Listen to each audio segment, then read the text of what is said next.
अब हम अदालत के दरवाजों पे भीख नहीं मांगेंगे।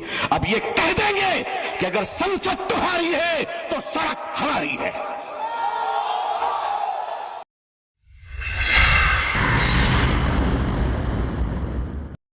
सभी काफिरों को प्राउड काफिर का नमस्कार। बेंगलुरु में देश भर के मुल्ला मौलानाओं ने केंद्र सरकार और पीएम मोदी के खिलाफ जमकर आग उगली है। इस बैठक में मौलाना अबू तालिब रहमानी ने धमकी देते हुए कहा कि अगर संसद उनकी है तो सड़क हमारी है। लोगों को भड़काते हुए उसने कहा कि अगर जिंदा हो तो जिंदा होने का सबूत पेश करो। कुल मिलाकर ये कि पाकिस्तान बांग्लादेश को जहन्नुम बनाने के बाद अब ये मुल्ला मौलाना भारत को भी बर्बाद करेंगे। इस मौलाना ने यहाँ तक कह दिया कि अब वो अदालत के सामने भीख नहीं मांगेगा। वैसे ये अदालत जाके क्या करेंगे? इनके पास साबित करने के लिए कभी कुछ होता ही नहीं। तो आइए सुनते हैं मौलाना अबू तालिब रहमानी ने क्या कुछ कहा। भारत के अपने प्रिय हिंदू भाइयों से मैं उनका आशीर्वाद और दुआएं लेकर उन्हें कहना चाहता हूं, हिंदू भाइयों, हम आपके बगैर नहीं, आप हमारे बगैर नहीं। हमारे और आपके बीच में ये तीसरा कोई लैंड ब्रोकर आ गया है, जिसकी ना बीवी है ना बच्चे हैं। ये जिधर जाते हैं उधर सताते हैं।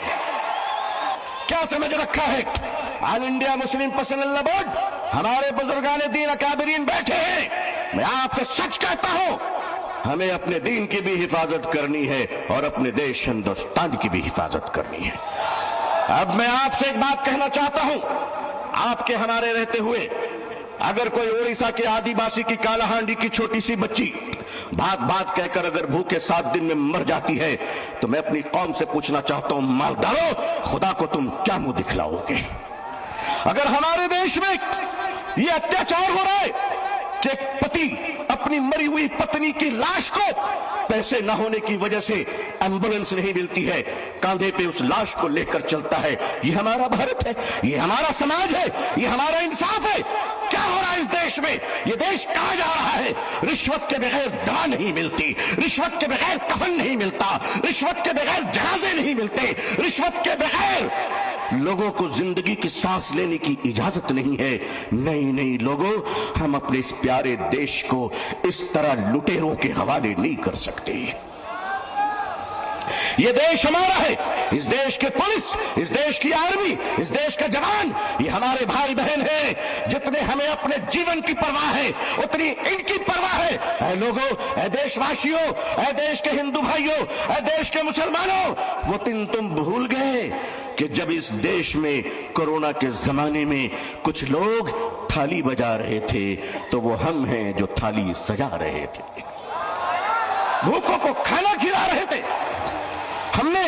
हमने क्या नहीं किया इस मुल्क के लिए? अरे तुमने हमें कुछ नहीं दिया, तुमने हमें रिजर्वेशन नहीं दिया, फिर भी हमने तुम्हें एपीजे अब्दुल कलाम दिया है। वो दिन मत भूलो, मिसाइल दिया है। एक बार मोहब्बत करके तो देखो, एक बार प्यार करके तो देखो।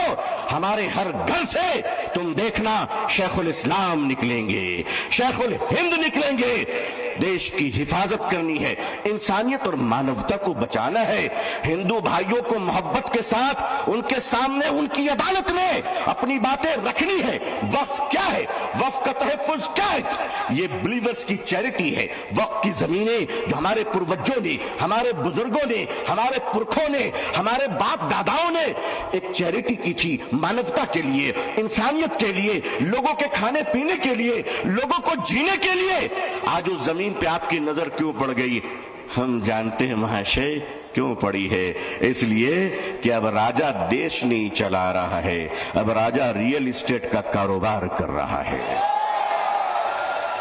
लेकिन माफ कीजिएगा, ये वक्फ की जमीनें आज हमारे माननीय प्रधानमंत्री जी, अल्लाह उनको लंबी उम्र अता फरमाए, अल्लाह उनको अच्छी सेहत दे, अल्लाह उनको सही सूझबूझ अता फरमाए, अल्लाह उनका घर बसा दे, आमीन।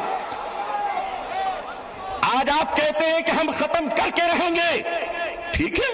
अगर लोकतंत्र पे शक्ति तंत्र का अहंकार चलेगा तो मैं भी अपने बुजुर्गों की जूतियों में बैठकर कह देना चाहता हूं कि हजरत अब हम अदालत के दरवाजों पे भीख नहीं मांगेंगे, अब ये कह देंगे कि अगर संसद तुम्हारी है तो सड़क हमारी है।